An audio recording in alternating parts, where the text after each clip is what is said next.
大家好，我是谢雷。没想到啊，有人给我送锦旗。之前我拍的种牙的视频引起了很多人的共鸣，有人就私信我说他想种牙的，但是一直都怕疼。想想那个电钻打到骨头里，他就害怕。然后我就跟他说，你可以来苏州试试。业内种牙的一哥孟仙，技术好，非但不疼，还让你睡一会儿。我们曲艺界很多国家一级演员都是他看的牙齿，真的是无心插柳啊！我没有想到这个粉丝就坐了飞机从广东飞到苏州来找孟仙看牙。我做了4个锦旗，然后你好，你好，锦旗给你，然后你的团队。你这个都种完了吗？种完了。种了几颗啊？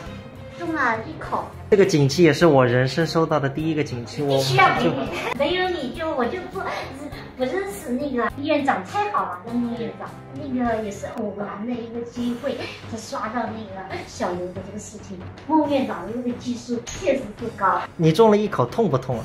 不痛，就是开始打麻药的时候，孟院长就一直握着我的手，哎，不要害怕，不要害怕，然后后面就没有感觉啊。那我们能看一看锦旗吗？可以啊。哇，这么大！因为我也不是医生嘛，我只是说一下牙齿坏了会有多不好。举手就可以，确实是这个太有意思了。谢谢谢谢。广东种一个牙1万多，苏州4000多，1口牙齿省了几10万。这面锦旗我受之无愧。